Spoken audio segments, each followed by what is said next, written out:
आपने बताया कि 2004 में ट्रेड डेफिसिट जो था वो 1.5 बिलियन था 1.5, और ये नंबर अगर बात करें 2013 तक आते आते कितना हो गया ये था? 35 बिलियन जो है यूएस डॉलर हो गया था। 1.5 से 35 बिलियन तक चला गया, जी। ऑलमोस्ट 30 मल्टीप्लाई ये हो गया। जी आप मतलब अगर मैथ्स आप करने बैठेंगे तो कई गुना जो है एक्सपोनेंशियल इंक्रीज जिसे कहा जाता है, ये कई गुना बढ़ा। केवल चीन के साथ ये नंबर, केवल चीन के साथ, मतलब हम चीन पे इतने डिपेंड हो गए इन 10 सालों में कि हमारा जो भी कुछ आ रहा है वो सब चीन से ही आ रहा है। जी बिल्कुल। आप सोचिए एक सेफ्टी पिन से लेकर के एक पूरे हवाई जहाज तक, right from safety pin to an aeroplane, हर चीज जो है हम हर चीज के लिए आत्मनिर्भर न रहकर चीन पर निर्भर हो गए। हमारी चीन पर निर्भरता इस कदर बढ़ गई कि भारत की फैक्ट्रियां जो हैं वो बंद होने लग गई। ऐसा नहीं है कि हम शुरू से नकारा थे, हमें कुछ बनाना नहीं आता, अगरबत्तियां तो हम अपने खुद ही बनाकर जला रहे थे। इन मनमोहन सिंह जी को तो सबसे बड़ा अर्थशास्त्री कहा गया है। हम भी जब पढ़ाई कर रहे थे 11-12 में जब हम होते थे तो बता देते मनमोहन सिंह का कि आपने एक लेक्चर सुन लिया तो मतलब समझ लीजिए आपने पूरी अर्थव्यवस्था पढ़ दी। लेकिन वो भी इस तरह की गलती कैसे कर गए हैं कि मनमोहन सिंह जी एक समय में इकोनॉमिक एडवाइजर भी शायद होते थे, और जिन प्रधानमंत्री के वो इकोनॉमिक एडवाइजर थे उस समय पर भारत की अर्थव्यवस्था की बात अगर आज ना ही की जाए तो ज्यादा अच्छा है। दोस्तों नमस्कार, मैं रोहित शर्मा और आज आप देख रहे हैं हमारा पॉडकास्ट नंबर 4। हम बात करने वाले हैं कि भारत के जो अंतर्राष्ट्रीय रिश्ते हैं वो किस तरह के। आप जो यूपीआई से पैसा पे करते हैं, हर रोज आप फोन उठाते हैं, कभी 10 से कभी 100 कभी 1000 लाखों में आप पे कर रहे हैं, कि इस चीज का क्या फायदा होता है। जहां पर आप कैश पे करते थे और अब आप ऑनलाइन पे कर रहे हैं, डिजिटल ट्रांजैक्शन से क्या फायदा देश को हो रहा है या आपको क्या नुकसान हो रहा है। इसी तरह के बहुत सारे सवाल रहेंगे, बहुत सारी ऐसी बातें रहेंगी, मीडिया जगत को लेकर रहेंगी, बहुत सारे ऐसे रहेंगे कि आपको किस तरह से पढ़ाई करनी चाहिए इंटरनेशनल रिलेशन में और सारी चीजों में। उसी के लिए हमसे बातचीत करने के लिए आज मेरे साथ हैं डॉक्टर मोनिका जी। वो सारे सवालों के जवाब देंगी और सारी चीजों के बारे में बताएंगी। मोनिका जी आपका स्वागत है हिंदुस्तान 9 के पॉडकास्ट में।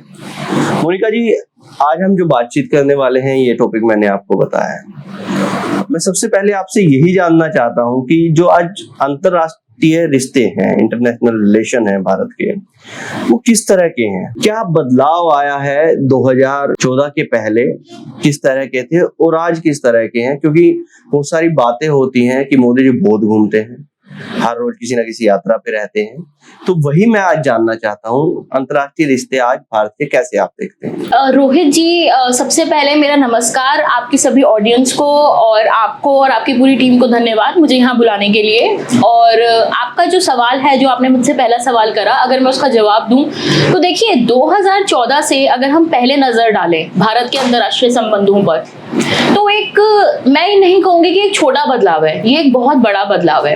और ऐसा इसलिए मैं आपको बता सकती हूँ क्योंकि मैं पिछले कुछ समय से एक किताब पर काम कर रही हूँ, और उस किताब के अंतर्गत मैं यही देख रही हूँ कि पिछले इतने सालों में, जब से भारत आजाद हुआ है 1947 से लेकर के 2014 तक, इंडिया की क्या फॉरेन पॉलिसी थी, और अगर हम 2014 से लेकर के अब 2024 ऑलमोस्ट आ गए हैं, तो इन 10 सालों में क्या जो है वो बड़े बदलाव आए हैं। तो उन पर सबसे बड़ा जो एक बदलाव है ना, वो ये है कि भारत की जो अर्थव्यवस्था है वो बेहद मजबूत हुई है। 2013 में जब यूपीए सरकार जो थी अपने सबसे कमजोर समय में थी, और उस समय पर मुझे याद है रोज कुछ ना कुछ घोटालों की खबरें हमारे पास आया करती थी, और लॉ एंड ऑर्डर का भी बहुत बुरा हाल था। आतंकवाद के किस्से बढ़ते जा रहे थे बड़े बड़े महानगरों में। आप सोचिए दिल्ली में, मुंबई में बहुत बड़े बड़े जो हैं आतंकवादी गतिविधियां जो थी वो बहुत ज्यादा तेज थी। लेकिन 2014 में जब प्राइम मिनिस्टर मोदी जो है स्वेरिंग इन के बाद में वो देश के लीडर बने, तब से लेकर अब तक भारत ने बहुत ज्यादा प्रोग्रेस की है। सबसे पहले प्रोग्रेस किसमें की है? सबसे पहले प्रोग्रेस करी है अर्थव्यवस्था में। और किस तरह से प्रोग्रेस करी है? अगर हम लोग 2014 में एक फ्रेजाइल इकोनॉमी थे, फ्रेजाइल इकोनॉमी का अर्थ होता है एक ऐसी इकोनॉमी जो बिल्कुल टूटी फूटी है, जो आगे नहीं बढ़ पा रही है। तो जिसने हमें ब्रिक्स का उपाधि दी थी, उसी कंपनी ने हमको ये भी बताया कि अब आप ब्रिक्स नहीं है, अब आप फ्रेजाइल इकोनॉमी हो गए हैं। वो चीज चीज जो है वो बदल करके आज भारत 10वीं सबसे बड़ी अर्थव्यवस्था से ऊपर चढ़कर आगे बढ़कर आज 5वीं सबसे बड़ी अर्थव्यवस्था बन गया है। और आप सोचिए, इतने बड़े बड़े देश हैं दुनिया में, अमेरिका है, चीन है, उसके बाद फ्रांस है, जर्मनी है, जापान है, लेकिन हमने इन सभी देशों को जो है, इनमें से कम इतने सारे देशों को हमने पीछे छोड़ करके आज हम 5वीं सबसे बड़ी अर्थव्यवस्था बन गए हैं। तो आज पूरी दुनिया में केवल 4 देश हैं जो हमसे आगे हैं, और उन 4 देशों में कौन कौन है? अमेरिका है, चीन है, जर्मनी है और जापान है। यूके भी हुआ करता था, लेकिन वो देश जिन्होंने हमें कॉलोनाइज करा, वो देश जिन्होंने हमारे ऊपर 200 साल तक अत्याचार करा, आज उस देश को पीछे छोड़कर भारत 5वीं सबसे बड़ी अर्थव्यवस्था बन गया है। अब एक मैं आपको बात बताऊं कि मैं अर्थव्यवस्था पे इतना जोर क्यों डाल रही हूँ। देखिए, अर्थव्यवस्था जो होती है वो किसी भी देश के लिए बहुत ज्यादा जरूरी होती है। जिस तरह से वही इंसान ताकतवर माना जाता है जिसके वॉलेट में ज्यादा पैसे होते हैं, जिस तरह से वो इंसान ज्यादा ताकतवर माना जाता है जिसके पास बैंक में बहुत बड़ा बैलेंस होता है, उसी प्रकार से देशों के बीच में जब कंपटीशन होता है, देशों के बीच में भी जब प्रतिस्पर्धा होती है, तो ये देखा जाता है कि किस देश के पास सबसे ज्यादा पैसे हैं। क्योंकि देखिए, अगर आपके पास पैसे ही नहीं होंगे तो आप टैंक्स कैसे खरीदेंगे, आप किसी भी प्रकार का एम्यूनिशन आप कैसे खरीदेंगे, न्यूक्लियर वेपन्स आप कैसे बनाएंगे, सबमरीन्स आप कैसे बनाएंगे, एयरक्राफ्ट कैरियर आप कैसे खरीदेंगे। तो पैसा होना जो है वो बहुत ज्यादा जरूरी है। एक इकोनॉमी जो हार्डली 200 बिलियन की है या 400 बिलियन की है, उसका आप कंपैरिजन करिए आज भारत से। आज भारत की इकोनॉमी 3.75 ट्रिलियन की है। तो 3.7 ट्रिलियन डॉलर्स का मतलब है कि आज भारत चाहे तो दिल खोलकर खर्चा कर सकता है, और यही खर्चा हम पहले नहीं कर पाते थे। एक मैं इसमें आपसे चीज जानना चाहता हूँ कि जब भी मोदी जी कोई यात्रा करते हैं, बाहर जाते हैं, तो उनकी यात्राओं पर काफी सवाल उठते हैं कि भैया मोदी जी सबसे ज्यादा घूमने वाले प्रधानमंत्री बन गए हैं, सबसे ज्यादा बाहर रहते हैं, नए नए देशों में घूम जाते हैं। उस घूमने का क्या फायदा भारत को मिलता है? जब ये जाते हैं 2 दिन की यात्रा होती है, कई बार 3 दिन की होती है, कई जगह तो 1 दिन के लिए रुकते हैं।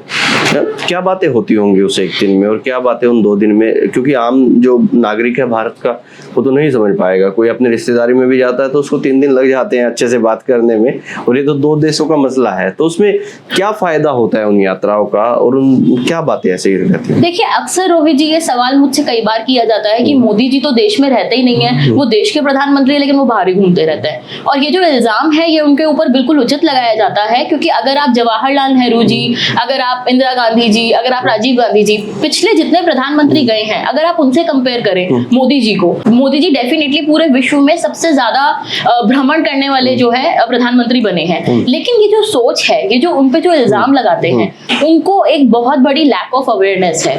वो लोग ये नहीं जानते कि भारत का प्रधानमंत्री जो है, अगर वो विश्व में जाकर के अपने ही लेवल के और लीडर्स से नहीं मिलेगा, तो भारत को वो किस तरह से नए नए तरह की बिजनेस डील्स दिलवाएगा। अब आप मुझे एक बात बताइए, अगर आप एक बिजनेसमैन हैं और आप अपने ऑफिस में पूरे दिन बैठे रहते हैं, कोई आपके पास आकर व्यापार करेगा, कोई आके आपका सामान खरीदेगा? भारतीय लोग आज विश्व में हर चीज को बनाने में कामयाब है। हम लोग जो है विश्व के सबसे ज्यादा यंग, सबसे ज्यादा पॉपुलेशन वाले देश हैं, और उन सबको रोजगार चाहिए। तो मोदी जी जब बाहर जाते हैं तो वो हर एक के साथ में व्यापार के विषय में बात करते हैं, ट्रेड डील्स होती हैं, ट्रेड डील्स के अलावा डिफेंस की डील्स होती हैं। और इसीलिए मतलब 2014 से अगर आप 2024 के बीच में देखें तो भारत ने एक नए अंतर्राष्ट्रीय स्तर पे जो है रिश्तों को कायम करा है। आज हमारे रिश्ते जो है, अगर आप रूस के साथ देखें तो वो भी बेहद अच्छे हैं, अगर आप अमेरिका के साथ देखें तो वो भी बेहद अच्छे हैं। अगर हम बात करते हैं इजराइल की तो हमारे रिश्ते उनके साथ भी अच्छे हैं। अगर हम बात करते हैं गल्फ के खाड़ी के देशों की तो उनके साथ भी हमारे रिश्ते बहुत अच्छे हैं। तो देखिए, इस सब को करने के लिए ये जितने भी देश हैं ये जानते हैं कि भारत आगे बढ़ रहा है, ये जानते हैं कि भारत का युवा जो है वो कामयाबी पाना चाहता है, वो आगे बढ़ना चाहता है, रोजगार की जरूरत है। तो इसीलिए क्या होता है ना, जब मोदी जी जाते हैं तो वो वहां पर ट्रेड के बारे में बात करेंगे कि चलिए हम एक फ्री ट्रेड अग्रीमेंट साइन कर लेते हैं, हम एक प्रेफरेंशियल ट्रेड अग्रीमेंट साइन कर लेते हैं, या हम डिफेंस के बारे में बात करते हैं। हमारे ऊपर चीन का खतरा मंडरा रहा है, हमारे बाउंड्री पर जो है, हमारे हिमालयन बाउंड्री में या फिर सागर में भी, ओशन में भी, इंडियन ओशन में चीन जो है हमें रोज की रोज नई वार्निंग्स देता है। तो ऐसे में बहुत ज्यादा जरूरी है कि जब तक हम चीन जितनी ताकतवर एक अर्थव्यवस्था नहीं बन जाते, जब तक हम 3.5 ट्रिलियन से 20 ट्रिलियन का सफर नहीं तय कर लेते, हम कम से कम दोस्त तो ऐसे बनाए जो वक्त पे हमारे काम आ जाए। क्योंकि चाणक्य ने भी यही कहा है कि अगर तुम्हारे सामने ज्यादा ताकतवर देश है तो उन देशों से हाथ मिलाओ जो उस ताकतवर देश को हराने में तुम्हारी मदद करे। तो ये जो पॉलिसी ऑफ अलायंस हो गई या जो ट्रेड पॉलिसी हो गई, डिफेंस पॉलिसी हो गई, इन सब चीजों के लिए मोदी जी का दुनिया भर में घूमना बेहद जरूरी है। चीन पे आपने बातचीत की, चीन पे ही मैं थोड़ा सा जानना चाहता हूँ। चीन भारतीय अर्थव्यवस्था में किस तरह का अपना हाथ रखता है? हाथ क्या, मैं तो कहूँगा किस तरह से अपना पाँव रखता है चीन, क्योंकि आज पूरे देश में आप देखें तो चीन तो पैर जमा ही चुका है। बहुत सारी चीज़ें, हो सकता है हमें पता नहीं है यहाँ पे कितनी चीज़ चाइना की हमारे आसपास रखी हूँ, क्योंकि लिखा तो नहीं होता बहुत सारी चीज़ों पे चाइना से बनी हुई। भारतीय अर्थव्यवस्था में अगर देखें तो चीन की किस तरह की भागीदारी रहती है उसको कम करने में या बढ़ाने में, और इसी के साथ बाकी देशों की किस तरह की भागीदारी रहती है? क्योंकि सबसे नियरेस्ट हमारा चीन है, हमारा पड़ोसी है। पाकिस्तान की तो हम तुलना नहीं कर सकते कहीं से भी, तो ये भी हमें मानना पड़ेगा कि कहीं ना कहीं चीन हमसे आगे है, बहुत आगे है, बहुत सारी चीज़ों में हमसे आगे है। तो उसके बारे में थोड़ा चीन के बारे में जानना चाहता हूँ।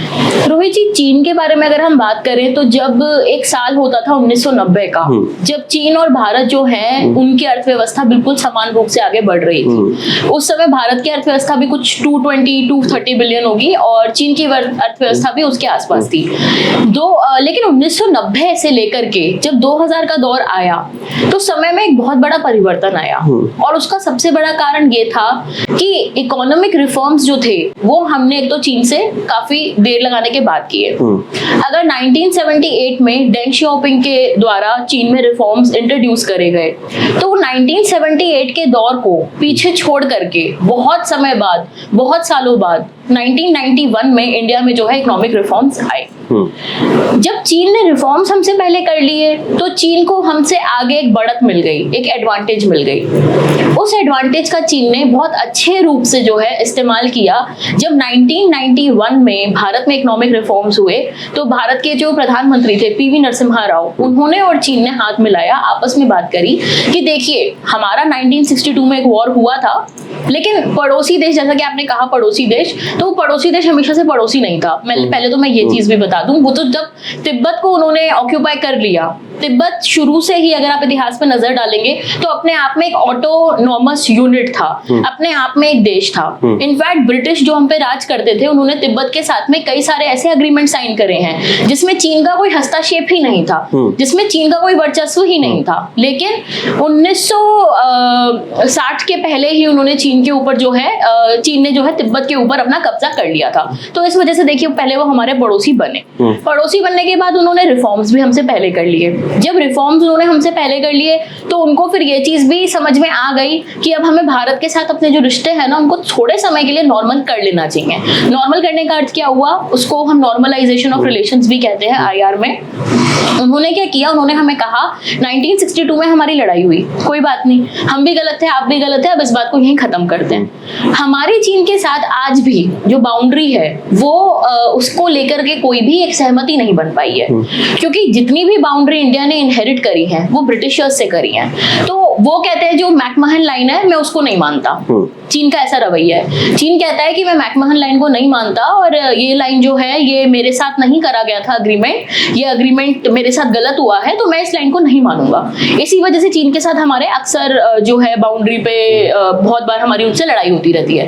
अब आप ये समझिए कि चीन ने हमें ये वादा कर दिया 1991 में कि अब से ना शांति के साथ में रहते हैं, कोई भी क्या कहते हैं हम लोग वायलेंस का प्रयोग नहीं करेंगे, कोई भी सैनिक ना तो इस तरफ का ना उस तरफ का जो है गन का यूज करेगा, हम लोग कभी भी एक दूसरे के ऊपर अटैक नहीं करेंगे, कभी भी ब्रीच नहीं करेंगे, स्टेटस को मेंटेन करके रखते हैं और अब व्यापार के बारे में बात करते हैं। ठीक है, चीन ने हमसे ये कहा, वो हमसे व्यापार के बारे में बात करने आया। तो इस चीज को नरसिम्हा राव जी भी समझ गए थे, अटल बिहारी वाजपेयी जी भी समझ गए थे, दोनों ने अपनी तरफ से समझ लगाई और उन्होंने एक अच्छा काम किया। नरसिम्हा राव जी ने केवल चीन पर डिपेंडेंस नहीं रखी, उन्होंने लुक ईस्ट पॉलिसी या एक्ट ईस्ट पॉलिसी जो अब बन गया है उस पर नजर डाली। उन्होंने कहा चलो चीन के साथ तो जो है सो है, ईस्ट एशियन टाइगर्स के साथ अपनी दोस्ती बढ़ाते हैं। सिंगापुर, इंडोनेशिया, ब्रूनई, मलेशिया, इन सब देशों के साथ व्यापार करते हैं, जापान के साथ व्यापार करते हैं, दक्षिण कोरिया के साथ व्यापार करते हैं। तो उन्होंने इस तरह की पॉलिसी रखी। अटल बिहारी वाजपेयी जी आए, उन्होंने पूरे के पूरे देश में इंफ्रास्ट्रक्चर लगाया, सड़कें बनाई जो सड़कें इतने सालों तक बनी नहीं थी। उन्होंने गोल्डन क्वाड्रिलेटरल का प्रोजेक्ट स्टार्ट करा। पहली बार भारत में सरकार, वो भी सेंट्रल गवर्नमेंट, एक इतने बड़े प्रोजेक्ट में कैपिटल एक्सपेंडिचर जो है वो कर रही थी। इसके पहले कभी नहीं हुआ था। उन्होंने भी अर्थव्यवस्था पे ध्यान दी। उन्होंने भी देखा कि चीन जो है वो कहीं हमारी अर्थव्यवस्था का गलत फायदा ना उठा ले। ये सब चीजें सुचारू रूप से 2004 तक चलती रही। अब 2004 में आप सोचिए क्या हुआ। 2004 में हमारा चीन के साथ जो ट्रेड डेफिसिट है वो केवल 1.5 बिलियन था, 1.5 billion US dollar, that is it. लेकिन 2004 से लेकर के 2014 के बीच में मुझे समझ में नहीं आता हमारे नेताजी सो गए थे, मुझे समझ में नहीं आता हमारे नेता क्या सोच रहे थे, लेकिन उन्होंने पूर्ण रूप से अर्थव्यवस्था का जो पूरा स्टीयरिंग व्हील है, जिस तरह से गाड़ी में एक स्टीयरिंग व्हील होता है, उसी तरह से उन्होंने अर्थव्यवस्था का पूरा स्टीयरिंग व्हील जो है वो चीन के हाथ में दे दिया। सबसे पहले चीन ने पूरे विश्व में सस्ता और सबसे अच्छा ऐसा कह करके सबको अपनी लत लगाई।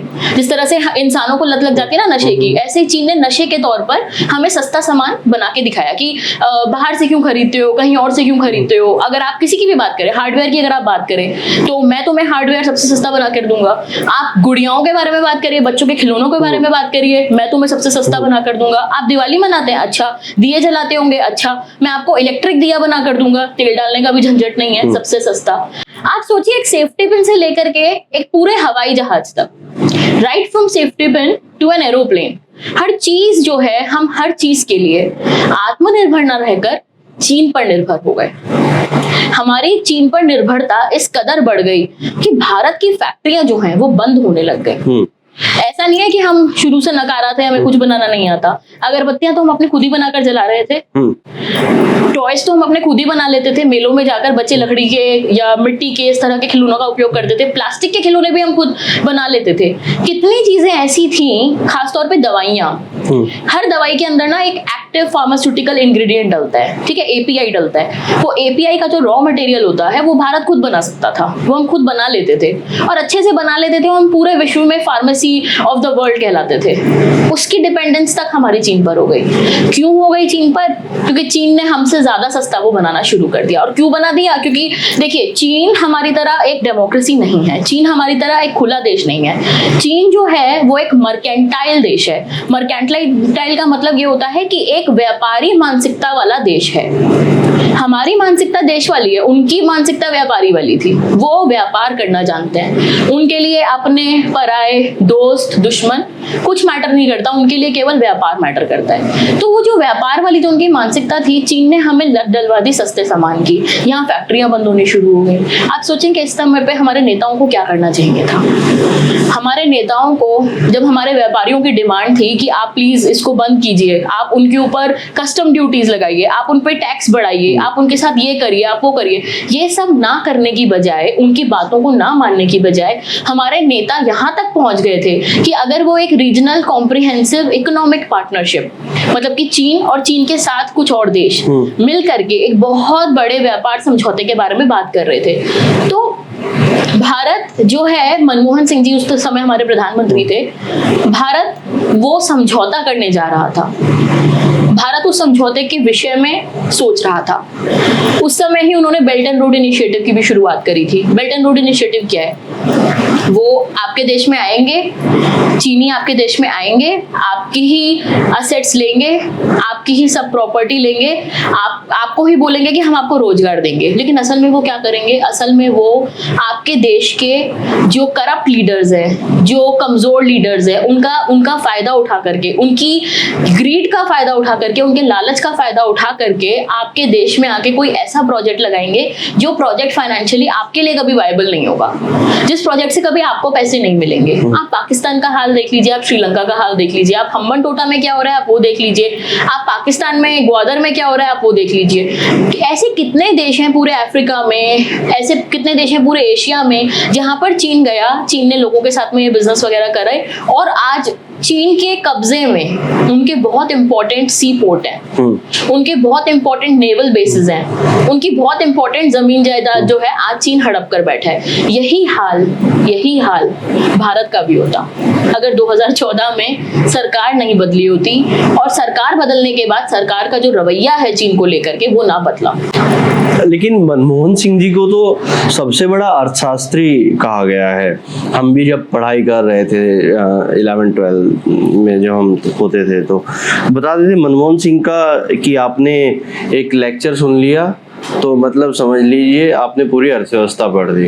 लेकिन वो भी इस तरह की गलती कैसे कर गए हैं कि एक्चुअली रोहित जी, एक होता है पीआर, पब्लिक रिलेशंस। हर नेता के पीछे ना एक पीआर मशीनरी लगी होती है जिसका काम यही होता है हमें बताना कि वो जो नेता है वो बहुत अच्छे हैं और उन्होंने बहुत अच्छे काम किए हैं। तो मनमोहन सिंह जी के लिए पीआर मशीनरी ने हमेशा एक ऐसी इमेज हमारे सामने रखी कि वो एक बहुत अच्छे इकोनॉमिस्ट हैं और उनकी वजह से ही जो है 1991 में रिफॉर्म्स हुए।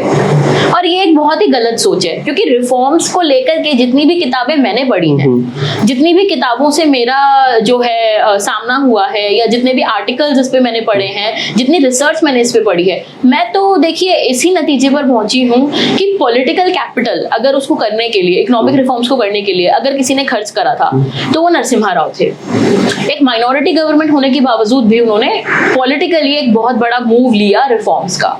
लेकिन जहां तक रिफॉर्म्स का होने की बात है, देखिए अगर आपका देश इतना कंगाल है कि बैलेंस ऑफ पेमेंट क्राइसिस आपका हो गया है, तेल की आपको जरूरत है, तेल के पैसे आप दे नहीं सकते और गल्फ कंट्रीज में जो है लड़ाई छिड़ गई है, गल्फ वॉर का समय था, जब तेल के भाव इतने बढ़ेंगे तो आप क्या करेंगे? जाहिर सी बात है कि आप अपने देश के इकोनॉमी को प्रोटेक्ट करने के लिए, जब आपके खजाने ही खाली हो गए हैं तो आप कुछ ना कुछ एक बड़ा निर्णय लेंगे ही लेंगे। वो निर्णय किस तरह का होगा, वो निर्णय हमें बताया गया था IMF और वर्ल्ड बैंक द्वारा।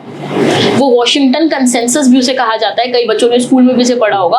वो एक वॉशिंगटन कंसेंसस के तहत हुआ, तो उसकी वजह से जो है ये रिफॉर्म्स हुए थे, ना कि मनमोहन सिंह जी की वजह से। इनफैक्ट मनमोहन सिंह जी एक समय में इकोनॉमिक एडवाइजर भी शायद होते थे और जिन प्रधानमंत्री के वो इकोनॉमिक एडवाइजर थे उस समय पर भारत की अर्थव्यवस्था की बात अगर आज ना ही की जाए तो ज्यादा अच्छा है, क्योंकि वो मेरे समझ में भारत की अर्थव्यवस्था के लिए एक भयावह दौर था, एक बहुत ही बुरा समय था। जब चीन और बाकी देश आगे बढ़ रहे थे तब भारत पीछे जा रहा था। जब चीन और बाकी देश रिफॉर्म्स के बारे में बात कर रहे थे तब भारत नेशनलाइजेशन ऑफ बैंक्स के बारे में बात कर रहा था, भारत लाइसेंस राज के बारे में बात कर रहा था। तो वो जो एक समय है ना, मैं उसके बारे में ना ही बात करूं तो ज्यादा अच्छा है। आपने बताया कि 2004 में ट्रेड डेफिसिट जो था वो 1.5 बिलियन था, 1.5, और ये नंबर अगर बात करें 2013 तक आते आते कितना हो गया था? ये 35 बिलियन जो है US डॉलर हो गया था। 1.5 से 35 बिलियन तक चला गया, ऑलमोस्ट 30 मल्टीप्लाई ये हो गया। जी, आप मतलब अगर मैथ्स आप करने बैठेंगे तो कई गुना जो है एक्सपोनेंशियल इंक्रीज जैसे कहा जाता है, ये कई गुना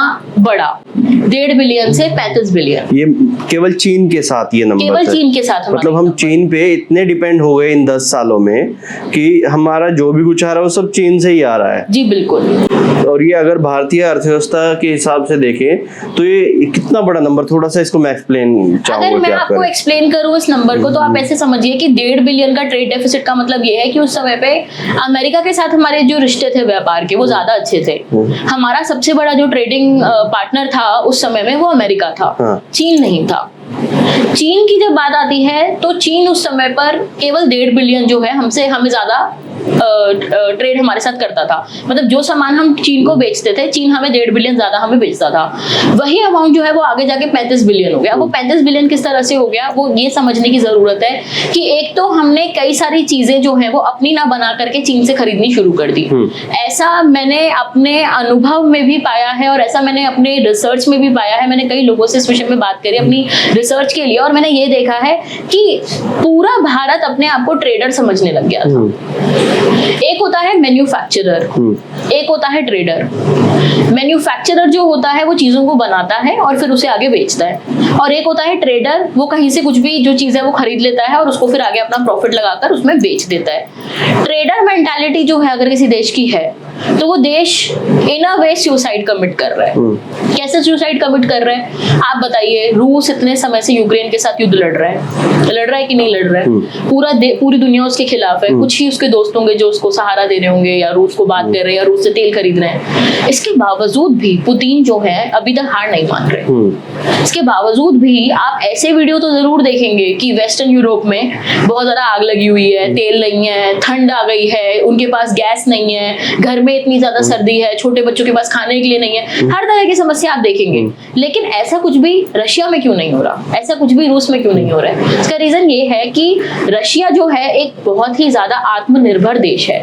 किसी भी देश को अपनी फॉरेन पॉलिसी को और अपनी इंडिपेंडेंस को मेंटेन करने के लिए अपनी आत्मनिर्भरता बढ़ानी पड़ती है। अगर वो दूसरे देशों पे डिपेंडेंट हो जाएगा, खासतौर पे ऐसे दुश्मन देश पे डिपेंड हो जाएगा, तो बहुत ज्यादा दिक्कत की बात हो जाती है। क्योंकि होता क्या है ना, आप ये समझिए कि हम खुद अपनी फैक्ट्री में कुछ ना बनाएं, हम अपनी फैक्ट्रियां खुद से ना चलाएं, तो हम कुछ भी नहीं बना पाएंगे ना तो हम हथियार बना पाएंगे, ना हम जो रोजमर्रा की वस्तुएं हैं जो लोग यूज करते हैं वो भी नहीं बना पाएंगे। दोनों तरफ से अगर हम अपना नुकसान करा रहे हैं, दोनों ही चीजों के लिए अगर हम उनसे खरीदने लग जाएंगे, तो हम तो उनको विदेशी मुद्रा दे रहे हैं, हम तो उनको फॉरेन एक्सचेंज दे रहे हैं, वो बदले में हमें क्या दे रहे हैं? उनको तो प्रॉफिट हो रहा है, उनको तो प्रॉफिट पे प्रॉफिट हो रहा है, हम तो लॉस में जा रहे हैं ना। और उनको जो प्रॉफिट हो रहा है वो उसका क्या करते हैं? उस प्रॉफिट से वो हमारे ही खिलाफ बंदूकें खरीद रहे हैं, उसी प्रॉफिट से वो हमारे खिलाफ हेलीकॉप्टर खरीद रहे हैं, टैंक्स खरीद रहे हैं, शिप्स खरीद रहे हैं। तो वो ये सब हमारे अपने ही पैसे से खरीद रहे हैं। और इसका इस्तेमाल चीन कहाँ करता है? 2000 अगर आप देखें 1991 में ये अग्रीमेंट हुआ था, आप शांति से रहेंगे आपस में, है ना, एक peace and tranquillity on the border agreement, इसका पूरा नाम ये था, ये अग्रीमेंट हुआ था। उस अग्रीमेंट की तो आज चीन ने धज्जियां उड़ा दी हैं। आप डोकलाम में देख लीजिए, बिल्कुल, आप लद्दाख में देख लीजिए, आप अरुणाचल प्रदेश में देख लीजिए, ईस्टर्न सेक्टर में देख लीजिए, चाहे आप वेस्टर्न सेक्टर में देख लीजिए, हर ओर। अभी सर्दियों के दिनों में तो तवांग से एक वीडियो आया था, तवांग जो कि अरुणाचल प्रदेश में, वहां से एक वीडियो आया था। तो वो उन वीडियो में क्या कर रहा होता है चीन ताकतवर बनते ही चीन की शुरू से यही मानसिकता रही है, मैं अपनी ताकत बढ़ाऊं। ताकत कैसे बढ़ाऊं? पैसा कमा करके। पहले तो मैं व्यापारी बनता हूँ, पहले तो मैं पैसे कमाता हूँ, जब मेरे पास पैसे आ जाएंगे फिर मैं मिलिट्री पे पैसे लगाऊंगा। आज पूरे विश्व में सबसे बड़ी नेवी चीन की है। इंडियन ओशन में आज इतने जहाज जो हैं वो चीन के घूम रहे हैं। आप साउथ चाइना सी की बात करिए, आप ईस्ट चाइना सी की बात करिए, आप इंडियन ओशन में अगर आप अंडमान एंड निकोबार वाले साइड की बात करें, आप उसके ऑपोजिट की साइड की बात करें, हर जगह चीन ने नेवल बेसिस जो है खड़े कर लिए हैं। इसको स्ट्रिंग ऑफ पर्ल्स पॉलिसी भी कहते हैं। तो इस तरह से वो क्या कर रहे हैं? वो हमें घेरने का प्रयास कर रहे हैं, और उस सबको करने के लिए उनको पैसे भी कौन दे रहे हैं? हम ही दे रहे हैं। तो अब आप बताइए, एक भारतीय इंसान से ज्यादा बेवकूफ कोई रहा क्या? ये तो सरासर बेवकूफी हुई ना, एक ऐसे देश के साथ दोस्ती करना जो हमारे ही पैसे से चाकू खरीद करके, जो हमारे ही पैसे से खंजर खरीद करके हमारी ही पीठ में घूम रहा है। तो इसको हम कह सकते हैं strategic suicide. It's a very famous term in IR. हम लोग अक्सर इस तरह के बिहेवियर को स्ट्रेटेजिक सुसाइड कहते हैं कि एक तरह से अपनी ही फायदे की हत्या है। चलिए, चीन की तो हम बात कर ही रहे हैं और चीन के बारे में लोग काफी इंटरेस्ट रखते हैं जानने में। चीनियों की तो आदत है खराब, पहले हमसे ही व्यापार फिर हमें ही आके दिखाना। अभी लेकिन रिसेंट में अगर देखें G20 हुआ और उसके बाद ही जैसे G20 खत्म हुआ, एक खालिस्तानी गतिविधि देश से हो रही है, कनाडा से, और वहाँ से भी अब हमें आंखें ही दिखाई जा रही हैं। वहाँ भी रिश्ते अब खराब हो चुके हैं टोटली तरीके से। जितना एक आम आदमी देखता है उसको लगता है कि सब कुछ अब बिगड़ चुका है। ये इंडिया कनाडा के बीच में जो चल रहा है, इसको आप कैसे देखते हैं? देखिए रोहित जी, अगर इंडिया और कनाडा के बीच के रिश्तों की बात की जाए तो देखिए सबसे पहले ना हमें ये देखना पड़ेगा कि दुनिया में हमारा दोस्त कौन है। हाँ। दुनिया में इंटरनेशनल पॉलिटिक्स में कोई देश किसी का भी दोस्त नहीं होता, क्योंकि दोस्ती आपकी बस तभी होती है जब आपको किसी से मतलब होता है। सेल्फ इंटरेस्ट या खुद का जो इंटरेस्ट है वो आपका इकलौता दोस्त है इस पूरी दुनिया में। ठीक है, अब उसके अंदर हमें क्या देखना है कि जितने भी ये देश हैं इनके साथ में हमारा पहले से ही क्या रिश्ता चला आ रहा है। कनाडा की अगर हम बात करें तो कनाडा एक वेस्टर्न कंट्री है, और कनाडा एक वेस्टर्न कंट्री होने के साथ साथ 5i ग्रुप जो है, जिसमें यूके, कनाडा, न्यूजीलैंड, ऑस्ट्रेलिया, ये सब देश जो हैं ये अपने आप में इंटेलिजेंस शेयर करते हैं। वेस्ट में एक मानसिकता है जिसे आप नस्लवादी मानसिकता भी कह सकते हैं, या रेसिस्ट मेंटालिटी आप उनकी कह सकते हैं, कि वो गोरी चमड़ी वालों को ही अपना सगा दोस्त समझते हैं। वो चीजें कुछ भी क्यों ना बदल जाए, कई लोगों का ऐसा मानना है, हालांकि मैं रेसिस्ट नहीं हूं तो मुझे ऐसा मतलब मानने में बहुत मुश्किल होता है। कई लोग ऐसा मानते हैं कि ये जो 5 का जो अलायंस है ये सबसे ज्यादा इंपॉर्टेंट अलायंस है, ये हमेशा एक दूसरे को निभाएंगे। जहां तक भारत की बात आएगी तो भारत के साथ हो सकता है ये उतना हाथ ना मिलाएं, अक्सर ये कहा जाता है, खासतौर पे अमेरिका के लिए ऐसा कहा जाता है कि अगर वो दोस्त के बारे में बात करेगा तो जो व्हाइट कंट्रीज हैं या जो 5i अलायंस की जो कंट्रीज हैं उनके साथ में इनकी दोस्ती शायद से ज्यादा होगी, बट भारत को लेकर के दोस्ती इसलिए ज्यादा है क्योंकि वो हमें चीन के एक जवाब के रूप में देखते हैं। पूरे विश्व में आज की डेट में अगर कोई देश है जिसकी पॉपुलेशन चीन जितनी हो, कोई देश अगर एक ऐसा है जिसकी अर्थव्यवस्था जो है वो चीन का मुकाबला कर पाए आगे जाके, तो वो केवल भारत है। तो वेस्टर्न कंट्रीज को एक चीज तो अच्छे से समझ में आ गई है कि फायदा उनका जो है वो भारत के साथ हाथ मिलाने में ही है। आपको क्या लगता है कि मतलब अगर हम कनाडा से अपना रिश्ता तोड़ रहे हैं तो उसका नुकसान किसको ज्यादा होता है, कनाडा को ज्यादा होगा या फिर भारत को भी कुछ नुकसान ऐसे हैं जो होंगे? रोहित जी, इतनी एक्सट्रीम पोजीशन मैं नहीं लूंगी इस मामले में, और मैं इसलिए नहीं लूंगी इतनी एक्सट्रीम पोजीशन क्योंकि देखिए कनाडा जो है वो एक देश है, लेकिन देश में फिर एक सरकार भी होती है ना। आपस के संबंध जो हैं वो कैसे रहेंगे वो उस समय की सरकार पर भी निर्भर करता है। इस समय कनाडा में जो सरकार है जस्टिन ट्रूडो की, वो सरकार जो है वो बहुत ज्यादा खालिस्तानियों की बात मानती है, और उसका रीजन भी है। जस्टिन ट्रूडो जो है वो ऐसी पार्टी के लीडर हैं जिस पार्टी को प्रॉपर तरीके से वहां के लोगों ने नहीं चुना, सरकार बनाने में वो खुद से कामयाब नहीं हो पाए, जिसकी वजह से उन्होंने जगमीत सिंह का सहारा लिया। जगमीत सिंह जो कि न्यू डेमोक्रेटिक पार्टी के लीडर हैं। अब हुआ क्या कि क्योंकि उन्होंने सहारा लिया जगमीत सिंह का, अब जगमीत सिंह कौन है? जगमीत सिंह एक बहुत ही ज्यादा डेंजरस खालिस्तानी समर्थक नेता हैं। उन्होंने अपनी पूरी पॉलिटिक्स जो है वो इस तरह से बनाई है कि उन्होंने सिखों को, जो कनाडा के जो सिख हैं उनमें से सभी सिखों को नहीं, एक हैंडफुल ऑफ सिख्स को, एक हैंडफुल ऑफ पीपल को ये बात से कन्विंस कर दिया है कि इंडिया जो है, इंडिया में सिखों पे अत्याचार हो रहा है और इंडिया में बहुत गलत हो रहा है। इसमें से अधिकतर लोग वो हैं जो 1984 के दौर में भारत छोड़कर कनाडा में जाकर बस गए थे। अब आप देखिए 1984 में सिख भाइयों के साथ जो हुआ वो बिल्कुल गलत हुआ। उस समय पे कांग्रेस की सरकार थी और कांग्रेस के कुछ नेता थे जो इस चीज में इन्वॉल्व थे। अपने ही देश के कुछ लोगों के साथ अगर इतना गलत हुआ हो कि उनको इतना देश छोड़ करके दूसरे देश में जाना पड़ रहा है, तो अक्सर ऐसा कहा जाता है कि अगर आप उस समय पे छोड़ करके देश बाहर गए, आप अपने साथ एक मानसिकता लेकर गए। जब आप वो मानसिकता अपने साथ लेकर गए तो उस मानसिकता के हिसाब से आपको लगता है कि भारत में अब अभी भी सिखों के साथ गलती हो रहा होगा, जबकि ऐसा कुछ भी नहीं है। आज हमारे सिख भाई जो हैं वो पूरे इंडिया में they are the largest and the most wealthiest, they are not the largest but they are the wealthiest community in the entire country. अगर आप सिखों को उठाएंगे, अगर आप उनका पर कैपिटा इनकम देखेंगे, अगर आप इनका इकोनॉमिक एम्पावरमेंट देखेंगे, तो आप ये पाएंगे कि किसी और कम्युनिटी के कंपैरिजन में आप देखेंगे कि सिख जो हैं वो बहुत अच्छा कर रहे हैं, जिसका सीधा सीधा मतलब यही हुआ ना कि उन्हें हर तरह की आजादी यहाँ प्राप्त है। आप आज एक एवरेज जो, इनफैक्ट जब मैं यहाँ पर आ भी रही थी तो मेरे जो ड्राइवर थे, मैं आज उबर से यहाँ पर आई हूँ, जो मेरे ड्राइवर थे वो हिंदू थे, लेकिन वो खाटू श्याम जी बहुत मशहूर है राजस्थान में, उनका जो है जगराता सुन रहे थे, और उस जगराते में जो जगराता कर रहे थे वो एक सरदार थे। तो आप समझ रहे हैं, भारत जो है सभी धर्मों को एक साथ लेकर चलता है, भारत जो है वो सभी धर्मों में एकता मानकर चलता है। तो ऐसे में वो जगमीत सिंह ने अलग ही कहानी जो है उनको सिखा रखी है, अलग ही कहानी उनको पढ़ा रखी है। अब जस्टिन ट्रूडो को तो पावर में रहना ही है, तो इस वजह से वो क्या करते हैं, वो जगमीत सिंह का सहारा ले लेता है, और इसी वजह से कनाडा की जो सरकार है, कनाडा में आज पूर्ण रूप से मैं कहूंगी आज खालिस्तानियों ने अपना वर्चस्व जो है वो बढ़ा लिया है।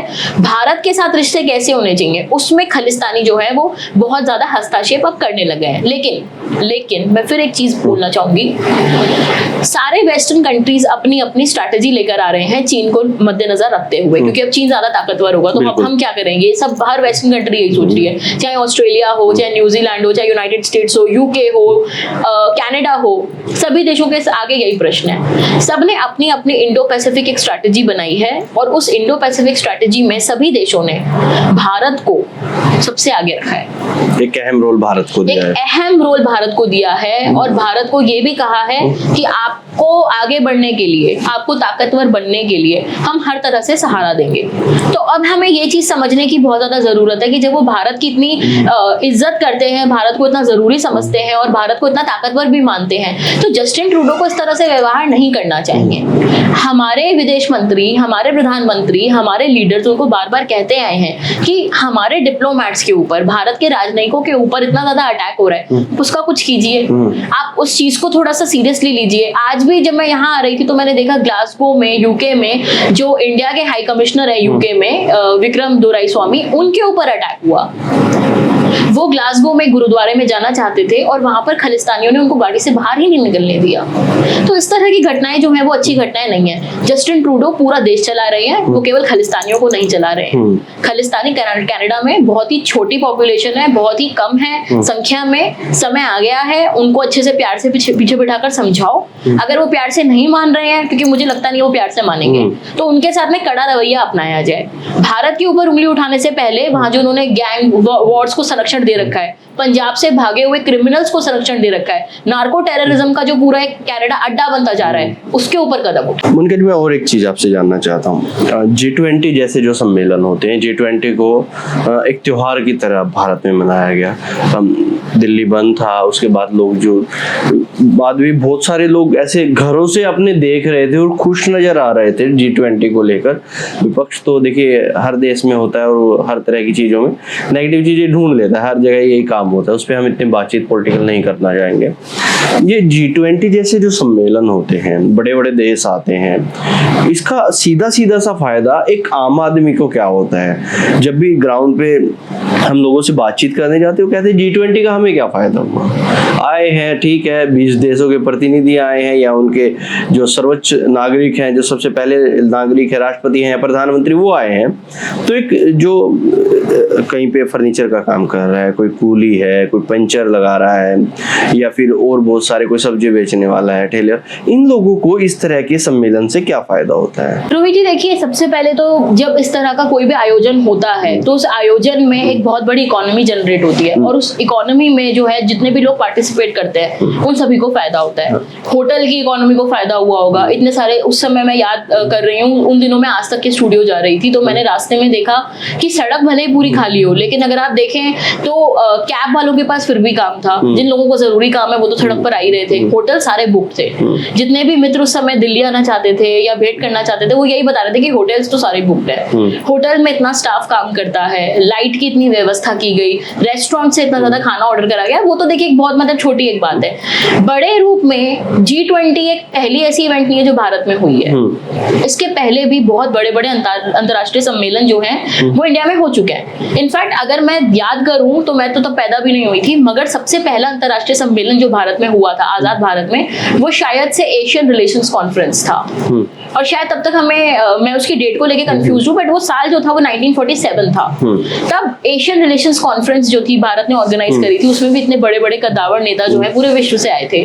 उसके बाद एक नॉन अलाइंड मूवमेंट जो है नेहरू जी ने शुरू करी थी, उसके अंतर्गत जब भी समिट होता था 1983 में या 86 में, आई थिंक इंदिरा गांधी जी के टाइम पर भी, 83 में, नॉट इन 86, क्योंकि बट उस टाइम पर भी जो है एक समिट हुआ था। इस तरह के समिट्स जब होते हैं, इस तरह की मीटिंग्स जब होती हैं, सम्मेलन जब होते हैं, तो आप मुझे एक बात बताइए, अगर इस तरह के सम्मेलन पहले होते थे तो भारत केवल और केवल ऐसे प्लेटफॉर्म्स पर जा करके वेस्ट के खिलाफ, वेस्टर्न कंट्रीज जितनी भी है उनके खिलाफ बोलता था और ये कहता था कि मैं नॉन अलाइंड हूं, मैं इनमें से किसी का भी एक पार्ट नहीं बनना चाहता। आज जब इस तरह के सम्मेलन होते हैं तब हम दूसरों के साथ क्या करेंगे क्या नहीं करेंगे ये चीज बैक स्टेप ले लेती है। ये चीज नहीं, इसके विषय में बात नहीं होती। इसकी वजह ये बात होती है कि भारत क्या क्या कर सकता है। G20 सम्मेलन के दौरान इतनी बड़ी बड़ी, आप विश्वास नहीं करेंगे, इतने बड़े बड़े डिसीजन लिए गए हैं। सबसे पहले तो भारत से लेकर के मिडिल ईस्ट जो मतलब जिसे यूनाइटेड स्टेट्स मिडिल ईस्ट कहता है और हमारे लिए वो वेस्ट एशिया है, पश्चिम एशिया, भारत से लेकर के वेस्ट एशिया तक और वेस्ट एशिया से आगे लेकर के पूरे यूरोप तक रेलवे की लाइनें डलेंगी। शिपिंग के रूट्स बनेंगे, वो जो रेलवे की लाइनें डलेंगी, वो जो शिपिंग के रूट्स बनेंगे, अंडर वाटर उनका प्लान है इलेक्ट्रिसिटी के ट्रांसमिशन का भी। तो जाहिर सी बात है कि बिजली का जो है उत्पादन होगा और वो बिजली जो है वो पूरे विश्व में बांटी जाएगी। उस सब से भारत की अर्थव्यवस्था को जरा आप सोचिए कितना फायदा होगा। मुंबई के पोर्ट से भारत के द्वारा बनाई गई चीजें, भारतीयों के द्वारा उनकी फैक्ट्री में बनाई गई चीजें, मुंबई के पोर्ट से जब निकल करके इजराइल, गल्फ कंट्रीज में आप कुवैत की बात कीजिए, आप यूनाइटेड अरब एमिरेट्स की बात कीजिए, आप सऊदी अरेबिया की बात कीजिए, और उससे भी आगे आप यूरोप की बात कीजिए, जब इन देशों के जो पोर्ट्स हैं वहां पर भारतीयों द्वारा बनाया गया सामान जाएगा, आप जरा सोचिए कितने डॉलर जो है इंडिया की इकोनॉमी में आएंगे, कितने ज्यादा इंडिया की अर्थव्यवस्था जो है वो इजाफा करेगी। तो एक तो ये इकोनॉमी का एस्पेक्ट मैंने आपको बताया, दूसरा हमने एक बायोफ्यूल अलायंस के बारे में भी बात करा G20 में, और इंडिया एक ग्लोबल बायोफ्यूल अलायंस के विषय में जो है आगे बढ़ रही है, उस पर काम कर रही है। बायोफ्यूल क्या होता है? अभी क्या है, अभी आप देखते होंगे लोग पेट्रोल गाड़ी भी नहीं ले रहे हैं, डीजल गाड़ी भी नहीं ले रहे हैं, लोगों को आजकल ईवी का शौक चढ़ा है कि यार नई गाड़ी लेनी है, टियागो लेनी है या नेक्सॉन लेनी है, जो भी गाड़ी लेनी है ईवी लेंगे। ईवी में क्यों लोग इतना इंटरेस्टेड है? क्योंकि देखिए तेल जो है वो खत्म हो रहा है धरती से, तेल खत्म भी हो रहा है, तेल पॉल्यूट भी बहुत ज्यादा करता है। तो अभी क्या है, ऑल्टरनेटिव फ्यूल्स पे लोगों की नजर जा रही है। ऐसे में बायोफ्यूल्स मतलब जो बायोलॉजिकल सोर्सेज जो होती हैं फ्यूल की, अगर उसके विषय में रिसर्च होगी, नए नए तरीके की लेबोरेटरी में एक्सपेरिमेंट होंगे, ये फिर कमर्शियल बेसिस पर लॉन्च किया जाएगा। भारत अगर इसका नेतृत्व करेगा तो आगे चल करके इकोनॉमी के लिए कितनी अच्छी चीज हो जाएगी, क्योंकि इकोनॉमी में, फैक्ट्रीज में या कहीं पर भी हमें वर्कशॉप्स में बिजली की सबसे ज्यादा जरूरत होती है। तो उसके लिए हम अपना फ्यूचर सिक्योर करके चल रहे हैं कि नहीं, हमें बायोफ्यूल अलायंस करना है। तो इस तरह के फैसले जो हैं जब लिए जाते हैं। अच्छा, एक और चीज बहुत अच्छी चीज हुई G20 में, वो ये हुई कि अफ्रीकन यूनियन आज तक जो नहीं हुआ था, कि G20 अब तक केवल G20 था। इस बार के समिट में जो कि न्यू दिल्ली में हुआ है, पहली बार G20 अब G20+1 हो गया है। तो एक ऐसा ऑर्गेनाइजेशन जिसकी शुरुआत ही अर्थव्यवस्था के विषय में बात करने के लिए हुई थी। G20 की जो शुरुआत है वो हुई अर्थव्यवस्था से थी। असल में क्या होता था, पहले ग्रुप ऑफ 7 होता था। ग्रुप ऑफ 7 में ये सारे जो वेस्टर्न कंट्रीज हैं, ये सारे मिलकर के जो मोस्ट एडवांस्ड इकोनॉमीज थे दुनिया के, वो बैठ करके बात करते थे और विश्व को कैसे चलाना है इसके बारे में बात करते थे अर्थव्यवस्था के दृष्टिकोण से। लेकिन G7 ना समय के साथ साथ जो है कमजोर पड़ता गया, क्योंकि मैंने आपको बताया G7 में अब इकोनॉमिक पावर उतनी नहीं रही है। जो नए देश आगे बढ़ गए, चाइना जैसे कि आगे बढ़ गया, इंडिया आगे बढ़ गया, जो नए देश आगे बढ़ गए, उनकी वजह से G20 का आगमन हुआ। G20 के आगमन के टाइम पर क्या कहते हैं, ये बात करी गई कि चलो अब हम इसके बारे में थोड़ा गंभीरता से सोचेंगे। फिर 2008 में सब प्राइम क्राइसिस हुआ था, वो जो यूएस में हुआ था, जिसकी वजह से एक बहुत भारी रिसेशन हुआ था। तब से फिर ये नेता हर साल मिलने लग गए। तो अर्थव्यवस्था के बारे में बात करने के लिए आज ग्लोबली सबसे अच्छा फोरम G20 है। जब G20 हुआ, ये सारे लोग यहाँ आए, हमने इनका इतना आदर सत्कार करा, हमने इनको इतने अच्छे से ट्रीट करा। अभी मोदी जी जब वापस इनके देश जाएंगे, अभी जैसे बाइडन जी से भी बात चल रही है कि जनवरी में क्या वो हमारे गणतंत्र दिवस की परेड में आएंगे, तो जब हम इनके देशों में जाएंगे ना, ये सब बातें याद रखेंगे। बिल्कुल, क्योंकि ये अकेले नहीं आते। हम देखते हैं टीवी पर कि ये नेता जो है हवाई जहाज से उतरे, उनके सामने स्टेज तैयार था, लोग वहां नाच रहे थे। एक आम आदमी बस यही इमेज ध्यान में रखेगा, ये अकेले नहीं आते, इनका पूरा वो प्लेन भरकर लाते हैं, और उस प्लेन के अंदर, या वो प्लेन नहीं तो किसी दूसरे प्लेन से, ये अपने बड़े बड़े बिजनेसमैन को भी लेकर आते हैं। G20 के साथ साथ इतनी सारी इवेंट्स पूरे साल इंडिया में हुई है। ब्राजील से हमें ये आई थिंक दिसंबर 2022 में मिला था नेतृत्व जो है G20 का, और तब से नहीं, ब्राजील से नहीं मिला था, हमें इंडोनेशिया से मिला था, हमने ब्राजील को दिया है। तो पूरे साल इतनी बड़ी बड़ी बिजनेस की मीटिंग्स हुई हैं। अभी जितने भी बिजनेसमैन आए होंगे, जाहिर सी बात है आके बिजनेस की बात करेंगे।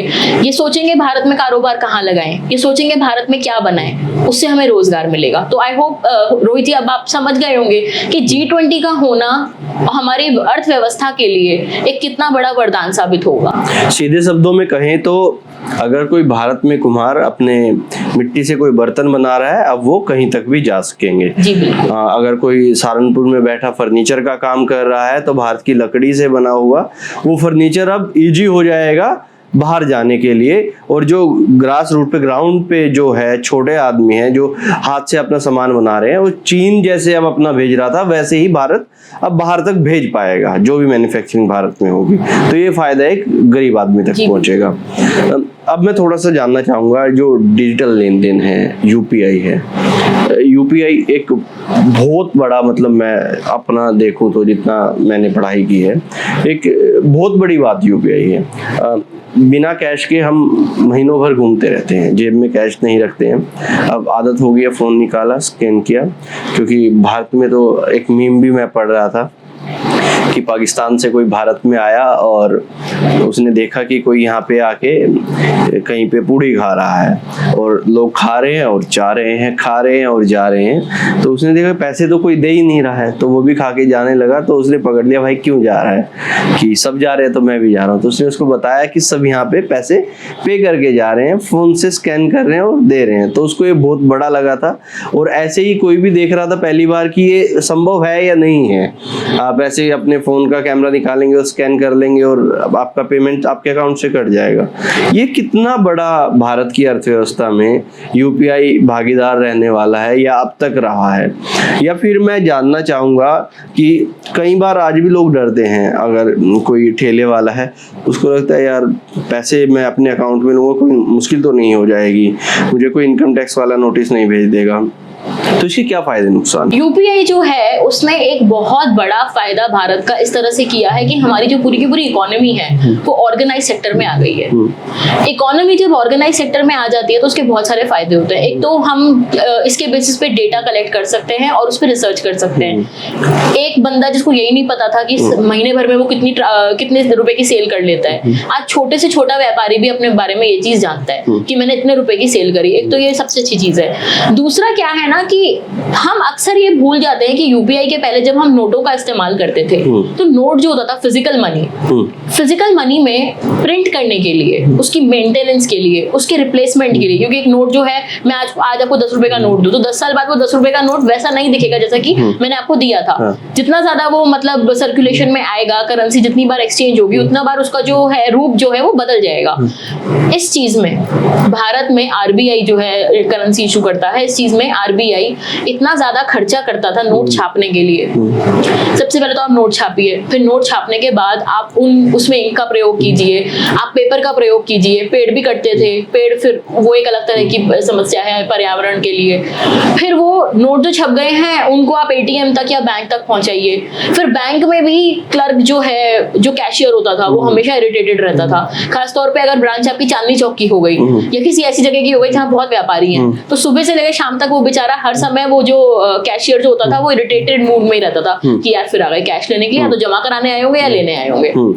तो वो जो एक पूरा का पूरा जो एक खर्चा था, बिल्कुल जिसपे मेहनत फालतू की जो है वो जाया की जा रही थी, वो बिल्कुल बंद हो गई है। डिजिटल जो हो गया है ट्रांजैक्शंस, उससे ये फायदा हो गया है कि वो खर्चा बचा करके, वो पैसा बचा करके आज हम ऐसे उस पे आ गए हैं, मोड पे आ गए हैं कि एटीएम्स भी जो हैं वो भी कई बैंक अब क्लोज कर रहे हैं। तो एटीएम के अंदर जो एयर कंडीशनर लगाने का खर्चा या गार्ड को बिठाने का खर्चा था या जमीन का जो खर्चा था, वो खर्चा भी अब बच गया है। बैंकों को एटीएम खोलने की जरूरत नहीं पड़ती। मैं खुद ये नहीं जानती रोहित जी कि मैं लास्ट टाइम एटीएम कब गई थी। मुझे अगर अब जरूरत होती है, मैं सारी ट्रांजैक्शंस जो है, 10 रुपए के गोलगप्पे खाने हो, चाहे 4000 रुपए की साड़ी खरीदना हो, चाहे 20,000 रुपए के एयरपोर्ट्स खरीदने हो, चाहे 1 लाख का या 5 लाख का भी अगर कोई ट्रांजैक्शन मुझे करना हो, तो टुकड़ों में मैं उसे यूपीआई से जो है वो कर सकती हूँ। तो इससे अच्छी चीज क्या होती है ना कि बहुत बड़ा एक खर्चा आरबीआई जो है वो अवॉइड कर देता है। दूसरी चीज क्या है यूपीआई से, जैसे कि मैंने आपको पहले भी बताया, इकोनॉमी जो है वो हमारी ऑर्गेनाइज्ड सेक्टर में आ गई है। ऑर्गेनाइज सेक्टर में आने की वजह से पॉलिसी मेकर्स को बहुत फायदा होता है। कैसे फायदा होता है? उनको अब ये पता है कि अच्छा मेरे पास में ये डेटा है कि फूड वाला जो सेक्टर है वो काफी आगे बढ़ गया है, या फिर आपका जो रेंटल्स वाला जो सेक्टर है वो काफी आगे बढ़ गया है। आपके पास यूपीआई ट्रांजैक्शंस का डाटा है, आप आराम से उसको देख सकते हैं। ये यूपीआई भारत के लिए कितना अच्छा वरदान साबित हो चुका है कि बहुत सारे देश के लोग जो हैं वो हमारे देश में अब आते हैं और हमसे पूछते हैं यार ये यूपीआई तुम लोग कैसे करते हो। इनफैक्ट जब G20 समिट भी हुआ था तो उस समय पर G20 के टाइम पर जहां वेन्यू था भारत मंडपम प्रगति मैदान में, वहां पर भी भारत सरकार ने फोन के अंदर सबको कुछ पैसे डालकर दिए, उनको यूपीआई बैलेंस जो है वो डालकर दिया, और वहां एक छोटा सा मार्केट भी बनाया गया जहां जिस प्रकार से आप कह रहे थे ना सहारनपुर के जो फर्नीचर मेकर्स हैं, तो उनको भी जो छोटा मोटा जो फर्नीचर बनाते हैं, बिल्कुल उन सबको बुला करके एक छोटी सी जगह पर एक मिनी भारत जो है उन्होंने बनाया। वहां अलग अलग शॉपकीपर्स को उन्होंने बिठाया और एक फ्रेंच बोलने वाली महिला, एक जर्मन महिला, एक इटालियन महिला या एक चीनी महिला, अलग अलग देश की जो महिलाएं थी जो अपने हस्बैंड के साथ में, या अकेले कई डिप्लोमेट्स, कई लीडर्स, कई मिनिस्टर्स जो हैं वो भी थी, वो लोग वहां पर आकर मैंने उन्हें कईयों को ऐसा देखा जो शॉपिंग कर रही थी, और वो शॉपिंग करने के बाद जब वो पेमेंट यूपीआई से दे रही थी तो उनको ऐसे आनंद की अनुभूति हो रही थी, वो इतना ज्यादा अपने आप को शॉक्ड विद सरप्राइज पा रही थी कि अच्छा ऐसा भी हो सकता है। क्योंकि प्लास्टिक मनी हो चाहे डेबिट, अगर आप कार्ड्स भी यूज करते हो, चाहे आप प्लास्टिक मनी यूज करें, चाहे आप कैश से पे करें, ये सब चीजें जो है ना, ये डिजिटल इंडिया ने बता दिया हमें कि डिजिटल इंडिया की वजह से इन सब का खर्चा जो है बचा सकते हैं। और ये तो मैं आपको उदाहरण देना ही नहीं चाहती कि वो कोविड के सर्टिफिकेट को हर लोग फोन पे, ये तो सबको ही पता चल गया कि हाँ अमेरिका में या इससे भी ज्यादा जो मतलब और भी कई देश जो विकसित देश हैं, वहां आज भी कागज के टुकड़े से ये प्रूव करा जाता है कि हाँ भाई मैं वैक्सीनेटेड हूँ, मुझे 2 जो है वैक्सीन लगी थी। लेकिन ऐसा भारत में नहीं रहा। हमारी जो डिजिटल इंडिया ने जो प्रोग्रेस करी है वो काबिले तारीफ है, और जब हमारी इकोनॉमी 5 ट्रिलियन की बन जाएगी, जो कि बिल्कुल कुछ समय में ही होने वाला है, और जब हमारी इकोनॉमी 10 ट्रिलियन की हो जाएगी, जो कि इस डेकेड के अंत तक हम लोग डेफिनेटली 10 ट्रिलियन जो है टच करने में हो सकता है, भगवान की दया से कामयाब हो जाए, तो उस समय 10 ट्रिलियन का एक बहुत बड़ा हिस्सा जो है वो डिजिटल इकोनॉमी को जाएगा। बिल्कुल, मैं आपको बता दूं कि आज भी अमेरिका में जब आप कोविड वैक्सीन लेते हैं तो आपको वहां पर बैठा एक व्यक्ति हाथ से एक सर्टिफिकेट बना के लिख के पेन से आपको देता है। लेकिन भारत में आप एक तरफ से वैक्सीन लगाते हैं और अगले सेकंड आपके फोन पर ईमेल मैसेज जैसे भी आपको एक डिजिटल आपको सर्टिफिकेट आपके फोन पे मिल जाता है। तो भारत डिजिटल देखें तो अमेरिका से अब कहीं ज्यादा आगे बढ़ चुका है। इसके आगे मैं आपसे जानना चाहता हूँ, आज के युवा जो इंस्टाग्राम, फेसबुक और ट्विटर और स्नैपचैट इन सब पे ज्यादा रहते हैं, वो भारत की अर्थव्यवस्था में किस तरह से भागीदार हैं, या फिर ये जो सोशल मीडिया पर बिताया जा रहा टाइम, जो इंटरनेट यूसेज जो बढ़ रहा है, 2019, 17, 18 के टाइम पे जियो जब आया, एग्जैक्ट मुझे याद नहीं है कब आया, 17 में शायद फ्री में देना स्टार्ट किया था, और उसके बाद से इंटरनेट यूसेज इस तरीके से इतना फास्टली बढ़ा है कि हर घर में 5-5 फोन हो गए हैं, 5 लोग हैं 5 फोन है, सबके सब इंटरनेट यूज कर रहे हैं, वाईफाई अलग से यूज कर रहे हैं। युवाओं की क्या भागीदारी आप देखते हैं अर्थव्यवस्था में, या किस तरीके से आज भारत का जो युवा है जो 17 से 30 साल के बीच की एज का है, वो कैसे अर्थव्यवस्था में भागीदारी ले सकता है? देखिए, सबसे पहले तो रोहित जी ये बात समझने लायक है कि भारत जो है वो पूरे विश्व में सबसे यंग देश है। हाँ। कैसे यंग देश है कि आज हमारी पॉपुलेशन का 65% जो हिस्सा है, 65% जो हमारी जनता है आज, वो 35 वर्ष की जो आयु है उससे नीचे है। हाँ। तो 17 साल के, 18 साल के, 5 साल के, 35 वर्ष की आयु के नीचे के लोग हैं। ये एक बहुत अच्छी चीज होती है, इसे डेमोग्राफिक डिविडेंड भी कहा जाता है। मतलब डेमोग्राफी की वजह से डिविडेंड अर्थ का अर्थ हुआ फायदा। हमें हमारी डेमोग्राफी का आज एक बहुत बड़ा फायदा जो है वो मिल रहा है। कैसे मिल रहा है? आप और देशों के बारे में बात करो, चीन ने तो पॉलिसी लगा रखी थी कि एक बच्चे से ज्यादा आप कर ही नहीं सकते। उन्होंने तो बहुत स्ट्रिक्ट थे, वो लोग तो बच्चे को उठा के ले जाते थे या माओ को सजा देते थे, बहुत उन्होंने मतलब कड़े रूप से उन्होंने इसका पालन कराया। और आज चीन में ये हाल है कि आज इकोनॉमी तो है लेकिन इकोनॉमी को कोई चलाने वाला नहीं बचा। सबसे ज्यादा बूढ़े चीन में है। बिल्कुल, जापान में, चीन में और भी कई देश हैं जहां पर आज जो उनकी जो पॉपुलेशन है वो बहुत ज्यादा बूढ़ी हो चुकी है। बूढ़ी पॉपुलेशन का एक बहुत बड़ा नुकसान होता है। अब आप इस चीज को ऐसे समझिए कि हमारे घर में अगर 5 लोग हैं तो 5 लोगों में से अगर 3 लोग जो है वो जवान हैं और 2 लोग जो है वो बुढ़े हैं, तो 2 लोग ठीक है बुढ़े हैं, वो डिपेंडेंट है, आपको उनकी हेल्थ केयर का, आपको उनके खाने का, आपको उनका हर तरह से उनका ध्यान रखना है। लेकिन वो जो 3 लोग जो है जो कमा रहे हैं वो घर में पैसा लेकर आएंगे।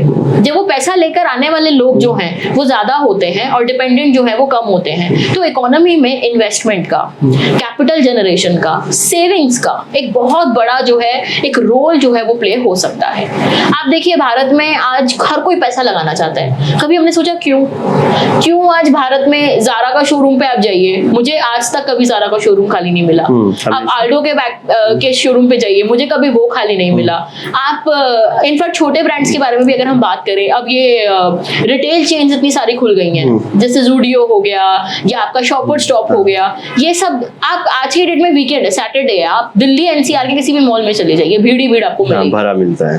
कारण युवा जो है वो ज्यादा बढ़ गए हैं और वो जो कमाते हैं उस सबको वो जो है जब इकोनॉमी में खर्च करते हैं या सेव भी अगर वो करता है, सारा वो नहीं भी कंज्यूम करते हैं, अगर वो सेव भी करते हैं, ये सब आगे चल के कैपिटल बनता है और इस कैपिटल से, इस पैसे से जो है बड़े बड़े व्यापार जो है वो आगे बढ़ सकते हैं। तो भारत का युवा हर तरह से, चाहे वो खर्च कर रहा हो चाहे वो बचा रहा हो, कहीं ना कहीं अर्थव्यवस्था का हिस्सा बनता ही जा रहा है। इंस्टाग्राम से और यूट्यूब से या जितना भी ये इन्फ्लुएंसर इकोनॉमी है, इसके बारे में मेरा देखिए एक ही चीज माननी है, इन्फ्लुएंसर इकोनॉमी एक बहुत अच्छी चीज है, बहुत तेजी से आगे भी बढ़ रही है। कई युवा ऐसे हैं जो इन्फ्लुएंसर इकोनॉमी में जा करके, लड़कियां मैं खासतौर पे अगर कहूँ, इंस्टाग्राम पे वीडियोस बना करके, या लड़के जो है वो टेक से या ऑटोमोबाइल से रिलेटेड वीडियोस बनाते हैं। लेकिन इसमें एक चीज हमेशा ध्यान में रखनी चाहिए कि इन्फ्लुएंसर इकोनॉमी जो है वो छोटे समय के लिए ही आपको फायदा दे सकती है। हाँ। उसके चक्कर में आप अगर अपनी कल्चर को गिरा दें, आप अपनी संस्कृति के साथ में कॉम्प्रोमाइज करें, आप अगर अपने घर के संस्कारों को जो आपको घर में मिलते हैं, अगर आप उन सबको भुला करके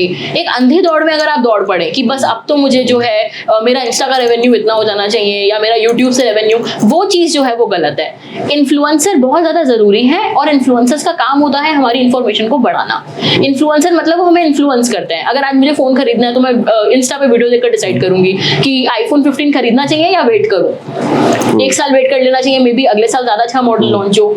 या अगर मुझे कुछ कपड़े खरीदना है तो मैं फिर इन्फ्लुएंसर को देखूंगी कि अच्छा आजकल किस तरह के कुर्ते चल रहे हैं और एलिया ज्यादा अच्छा ब्रांड है, या फिर किसी और में मैं बीबा में शायद कपड़े ट्राई करूं। तो इस तरह से इन्फ्लुएंसर हमें इन्फ्लुएंस करते हैं। लेकिन इन्फ्लुएंसर्स के अलावा भारत की अर्थव्यवस्था में इंजीनियर्स की जरूरत है, डॉक्टर्स की जरूरत है, साइंटिस्ट की जरूरत है, प्रोफेसर्स की जरूरत है और सबसे ज्यादा जरूरत है वर्कमैन की, जो कि फैक्ट्रियों में जाकर काम करें, जो कि चीजों को बनाए। सेमीकंडक्टर का पूरा जो सप्लाई चेन है इंडिया में आ सकता है, उस पर ऑलरेडी ये काम जारी है।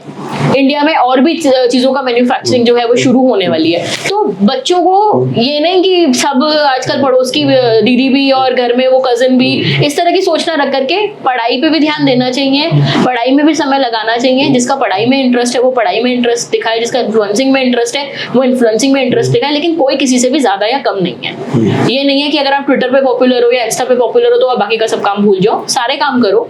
भारत के युवा को हर तरह से ये सोचना चाहिए कि मैं ऐसी क्या पढ़ाई करूं कि चीन के युवा को पछाड़ पाऊं, मैं ऐसी क्या पढ़ाई करूं कि अमेरिका के युवाओं को पछाड़ पाऊं। आज अगर मुझे एडवांस एरोनॉटिक्स पढ़ना है तो मुझे अमेरिका जाना पड़ेगा। अगर आज मुझे एडवांस्ड बायोकेमिकल्स पढ़ना है तो मुझे अमेरिका जाना पड़ेगा। तो हम में ऐसी क्या कमी है, हम में ऐसी क्या कमी है, हम अपने देश में सब क्यों नहीं कर सकते? तो इस सबकी जो है डिमांड युवा को करनी चाहिए, ताकि इस तरह की यूनिवर्सिटीज जो है, कट थ्रोट साइंटिफिक टेक्नोलॉजी जो है, कट थ्रोट जो साइंस एंड जो इनोवेशन एक जो होता है वो इंडिया में भी होना चाहिए। एक आखिरी सवाल करेंगे और इसके बाद इसको खत्म करेंगे।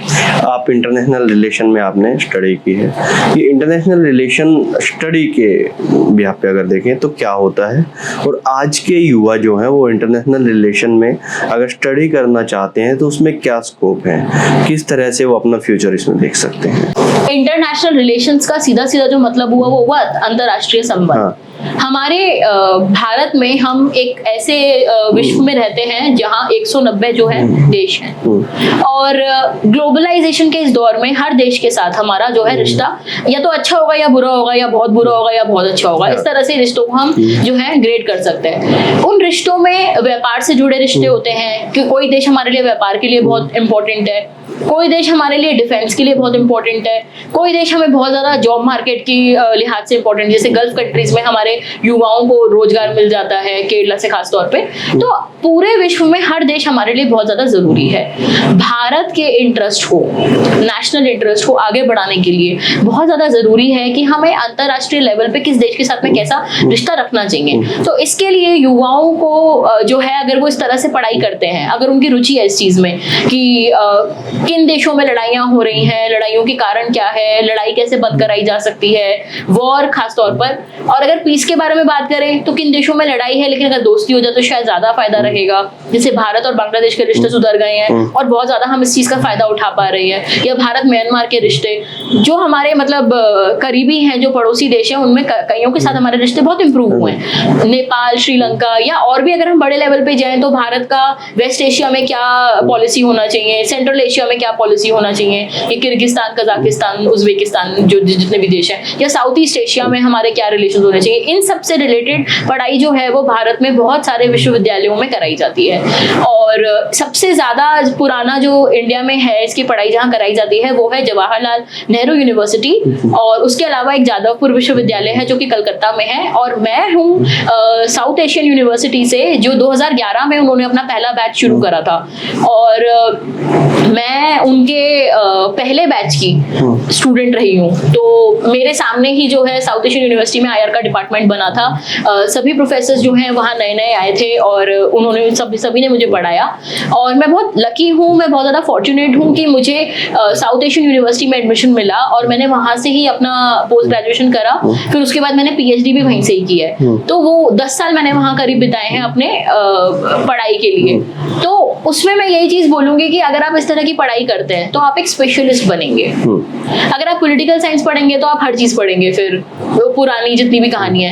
आगे बढ़ने वाला विषय जो है, देश में आपको आगे पहुंचाने वाला जो विषय है वो इंटरनेशनल रिलेशंस है। उसके लिए आपके लिए बहुत ज़्यादा ज़रूरी है कि आप आईआर की अगर आप पढ़ाई करते हैं तो आपके जो है रोजगार के बहुत सारे तरीके आपके लिए खुल जाएंगे। एक तो देखिए सबसे बड़ी बात क्या है, आप थिंक टैंक में जा सकते हैं। बहुत सारे थिंक टैंक है। हम दिल्ली में हम लोग रहते हैं। दिल्ली में अगर आप IDSA की बात करें या अगर आप ORF की बात करें तो दिल्ली में बहुत बड़े बड़े थिंक टैंक्स हैं जहाँ पर जाकर के आप आईआर की पढ़ाई कर नौकरी कर सकते हैं। वहाँ आप अगर इजिप्ट के बारे में रिसर्च करना चाहते हैं या पाकिस्तान के बारे में रिसर्च करना चाहते हैं तो आप वहाँ जाकर कर सकते हैं। और अगर आपका थिंक टैंक में इंटरेस्ट नहीं है तो आप एकेडेमिया ज्वाइन कर सकते हैं। आप खुद भी एक प्रोफेसर बन सकते हैं। आप PhD कर लीजिए, आप एकेडेमिया में आ जाइए, आप प्रोफेसर बन जाइए, तो आप रिसर्च फिर थोड़ी एकेडमिक टाइप की कर सकते हैं। अगर आपको उसमें भी इंटरेस्ट नहीं है तो कॉर्पोरेट में, आज की डेट में कॉर्पोरेट्स में अगर आपने MA इंटरनेशनल रिलेशंस में किया है तो आपको आगे चल करके 80,000 90,000 की सैलरी आसानी से मिल जाती है। और अगर आपने PhD करी है तो 1 लाख की सैलरी जो है महीने की वो कहीं नहीं गई। तो आपको करना कुछ नहीं होगा, आपको वहां जाके बस अपना जो आपने ज्ञान जो अर्जित करा है उसके बेसिस पर थोड़ा एनालिसिस करना होगा रिस्क का कि किस देश में पैसे लगाएं, कहाँ ना क्या करें। इस तरह से आज IR जो है एक बहुत अच्छी फील्ड है जिसमें युवा जो है वो अपने करियर को जो है बना सकते हैं। आपने कहा MA करने मात्र से ही 70-80 हजार रुपए तक के कमा सकते हैं। हाँ डेफिनेटली, आपकी पहली नौकरी 70-80 हजार की, कॉर्पोरेट में मैं कह रही हूँ, आपकी पहली नौकरी 70-80 हजार की नहीं लगेगी, जो कि किसी भी फील्ड में 70-80 हजार की नहीं लगती।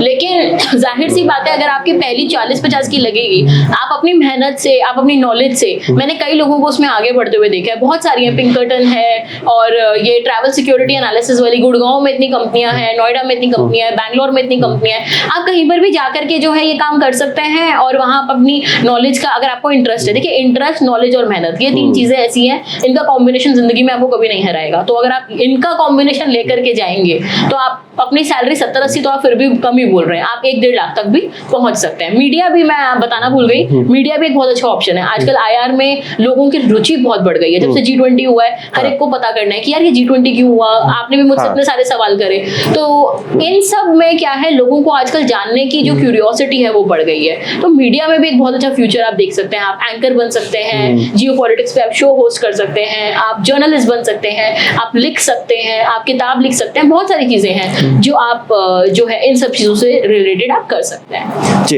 देखिएगा, ये जो सारे सवाल थे ये वही सवाल थे जो एक आम आदमी के रहते हैं कि कैसे हमारे अंतर्राष्ट्रीय रिश्ते हैं, G20 जैसे जो सम्मेलन होते हैं उनका क्या फ़ायदा हमें होता है, और इंटरनेशनल रिलेशन में पढ़ाई करने के बाद आप क्या कर सकते हैं, कितना आप कमा सकते हैं। मैं खुद हैरान रह गया जब आपने 70-80 हजार रुपये एक नॉर्मल MA करने से, अगर आपने MA थोड़ा सा अच्छा पढ़ाई करके आपने कर लिया है तो आप कमा सकते हैं। 70-80 हजार रुपये कम नहीं होता। अगर आपकी पहली जो 30-40 हजार, अगली 60-70 और उसके बाद 80-90 तक, आप 3 साल तक इतना कर सकते हैं। अगर आपकी एज 24-25 साल में आप इतना जा सकते हैं बड़ा इजी तरीके से। मोनिका जी, आज आपने अपना कीमती समय हमें दिया, बहुत सारी बातें हमारी ऑडियंस और हमें बताई, समझाने का आपने काम किया, उसके लिए आपका बहुत बहुत धन्यवाद। आशा करते हैं कि अभी भी हम किसी न किसी टॉपिक पर आपको बुलाएंगे और आपसे बातचीत करेंगे। आपने कोई भी ऐसा सवाल आपका रहता है जिस पे आप जानना चाहते हैं तो आप कमेंट बॉक्स में जाइए, आप अपना कमेंट लिख सकते हैं, हम मोनिका जी को फॉरवर्ड कर देंगे। आप उनको ट्विटर पे फॉलो कर सकते हैं, इंस्टाग्राम पे उनको फॉलो कर सकते हैं, इनके लिंक डिस्क्रिप्शन में दे दिए गए हैं। तब तक के लिए इतना ही, जय हिंद।